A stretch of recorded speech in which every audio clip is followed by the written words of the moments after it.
views and opinions expressed in Cold and Missing are exclusively those of the hosts. All parties mentioned are considered innocent until proven guilty in a court of law.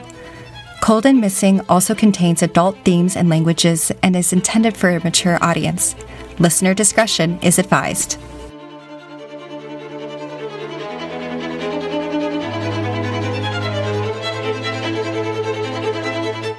Hello, everyone, and welcome back to Cold and Missing. I'm your host, Allie McLaughlin-Solkowski, and unfortunately, my co-host, my husband, Eli Solkowski, is a little busy this week, so he won't be able to join us. But I still wanted to bring you either a cold case or an unresolved missing person case, just like I do every week on Cold and Missing. This week, I wanted to bring you the case of Joan Gay Croft, and this takes place in April of 1947.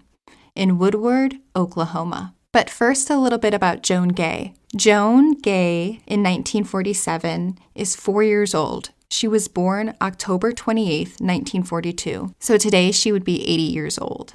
Her family described her as very bashful. She had blonde hair and blue eyes, and she had some faint smallpox scars on her arms, as well as a few on her forehead. She most likely has a scar on her right calf from the injury sustained the night she went missing. At 4 years old, she could talk, but according to her father, Olin Croft, quote, "She talked plainly for a child her age, but she was bashful around strangers, and I doubt a stranger could understand her when she pronounced her name.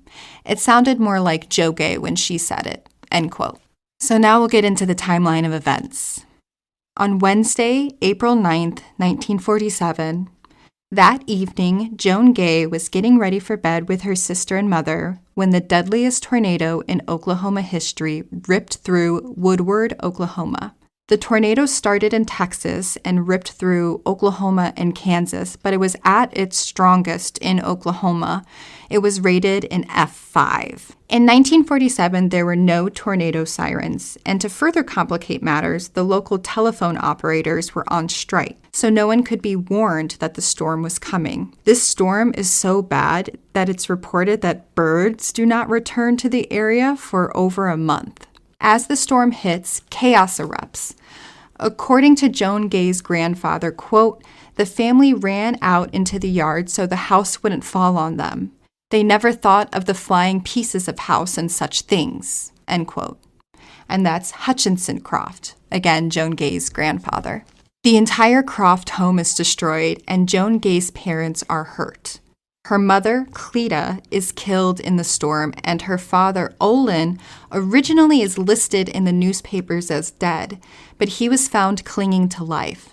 He'll actually be one of the first rushed out of Woodward when ambulances begin to arrive. Shortly after the storm, a neighbor, and I do apologize here, it was not reported her name, she's just reported as a Mrs. Clyde Taylor, finds Joan Gay and her sister Jerry in the wreckage. Both are in their pajamas. Both girls have cuts to their head, but are conscious.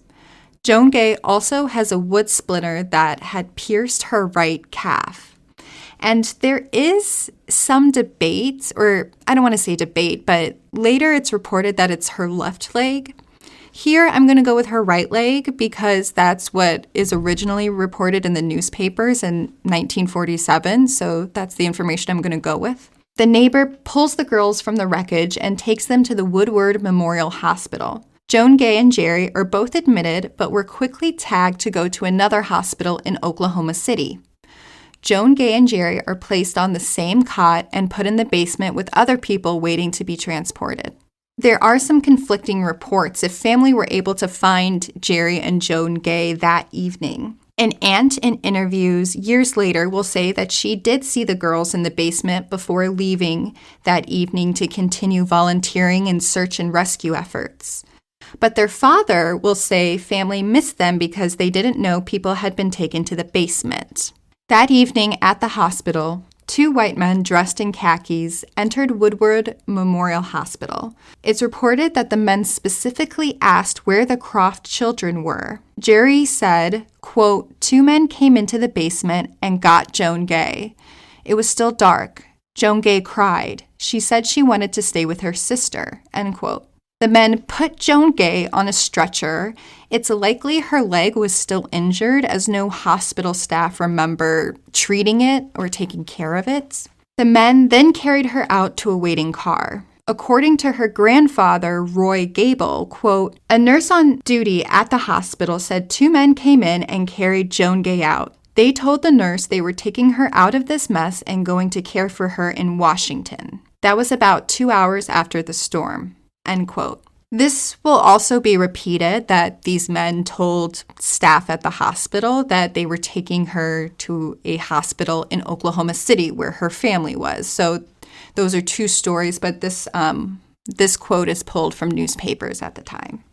The next day, Thursday, April 10th, Olin, Joan Gay's father, is still in the hospital in Oklahoma City, and Joan Gay's uncle goes to the hospital to wash the girls and only finds that Jerry is there. Jerry will ultimately be transferred to another hospital at around 11 a.m. that morning. So I think that does support that maybe the aunt did make contact with the girls the night before because an uncle was able to come the next day. So I think there is some support that it was confirmed that family saw Joan Gay in the hospital, besides Jerry, her sister. On Friday, April 11th, Olin is released from the hospital and immediately begins to look for his family. In the following days after the storm, lots of funerals are held around town, including Joan Gay's mother, Cleta. Newspapers will continue to report Joan Gay as missing, but most will fail to mention she went missing after the storm. Lots of people were still missing at this time from the storm itself. On Sunday, April 20th, so this is a few weeks after the storm, the state safety department began to worry that Joan Gay was buried under the wrong identity. The acting highway patrol chief, H.B. Lowry, said, quote, "The last we knew of Joan Gay, she was lying among the injured on the floor of the hospital.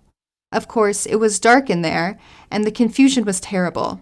She may have died and been carried to the morgue along with dozens of other bodies." End quote. The family and state safety department had checked all hospitals in Oklahoma and neighboring states as well, and there was no trace of Joan Gay. The family believed that Joan Gay's platinum blonde hair could have been darkened from the storm, since the same thing happened to her mother. It'll take weeks for police to fully focus all their efforts on Joan Gay because of the storm. In June, this is about 2 months since Joan Gay has been missing, Olin Croft says, quote, "I don't know what to do now. The Red Cross and Highway Patrol are still working on it. I asked the FBI for help, but they said they would not have jurisdiction unless there was positive proof of a kidnapping," end quote.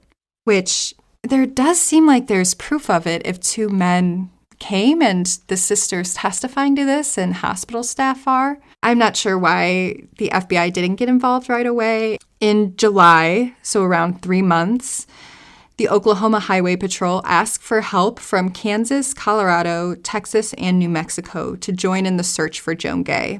I noticed here that in these states that Oklahoma requested looking for Joan Gay, Washington state is missing, and there is that quote from the grandfather that these men possibly took her to Washington. So I thought that was pretty notable that Washington was left out of the state search. August of 1947, so 4 months now, police reveal that they have tracked down several leads, but they have all fizzled out. Olin will also take Jerry around this time and move out of Oklahoma, but he'll never stop searching for Joan Gay. On the 1-year anniversary of the tornado and Joan Gay going missing, April 9th, 1948, Major Lowry of the Oklahoma Highway Patrol says that there has been no trace of the girl, but is encouraging his staff to work the case until she's home.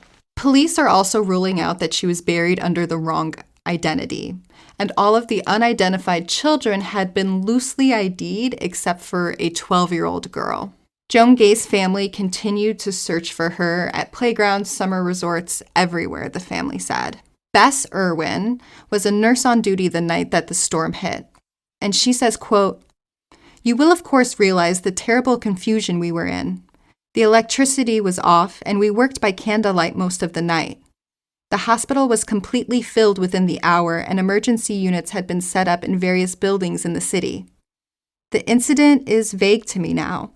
It is true that 2 men stopped me in the hall and remarked they were taking a small child with them. I cannot state what they said, but I do recall I wondered why they should even bother at the time." End quote. And then that's truly it for a while. The newspapers every year on the anniversary of the tornado hit will usually run Joan Gay's story, and it truly is the same story year over year. They just kind of update the age that Joan Gay would be that year. In April of 1979, so this is 30 years that Joan Gay has been missing, Joan Gay's sister Jerry says, quote, "Granted, it would be more than a joy if Joan Gay was found through one of these stories, but chance is less than 1 in a million," end quote. And then in the 90s, the story enters the media again. On September 22nd, 1993, the season 6 premiere of Unsolved Mysteries, the original Unsolved Mysteries, features Joan Gay's story. A woman from Phoenix, Arizona believes she's Joan Gay, and not without good reason. She says her earliest memory is of chaos and a lot of bloody people. And she was also able to prove that her birth certificate is fake and that her parents were not her biological parents. And she also had a scar on her leg. She gets in contact with the family, and the family begin to believe that this is Joan Gay, and the producers of Unsolved Mysteries will actually pay for a DNA test. But the DNA test will prove that this woman is not Joan Gay. Over the years, hundreds of women will actually come forward after this Unsolved Mysteries episode airs. But a lot will quickly be ruled out by the family, or they'll want money, or they'll just stop talking. So a lot get ruled out over the years. But in 1998, a woman from Canada emerged that did seem like she could be Joan Gay. She says her family often told stories of a tornado wiping away their home when she was a little girl. But this woman will also have items with the Croft name on it, specifically Olin Croft's name, which was Joan Gay's father. Ultimately, though, through a DNA test, she will be ruled out too. In May of 2016, police put family DNA into the NamUs database and into CODIS, hoping to learn Joan Gay's fate, but there has not been a hit, and there hasn't really been any updates since then. If you know anything about what happened to Joan Gay Croft in April of 1947, you are encouraged to call the Woodward Police at 580-254-8535. And the sources for today's podcast come from the Woodward Daily Press, the Ind Daily Eagle, the Blackwell Journal-Tribune, Fairview Republican, the Daily Oklahoman, Tulsa World, the Alva Review-Courier, the Tulsa Tribune, the Duncan Banner, the Brandenton Herald, Weather.gov, and Unsolved Mysteries.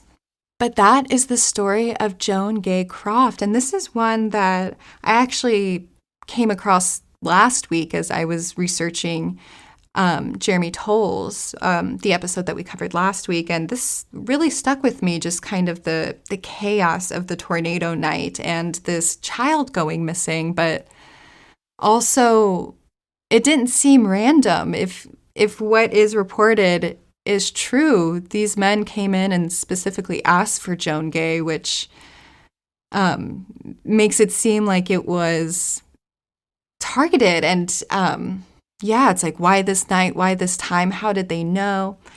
There's a lot of questions. But one thing that is persistent in all the reporting is that 2 white men, wearing khakis. And that has been from the beginning until 2016. Those have been elements of the story that have not changed.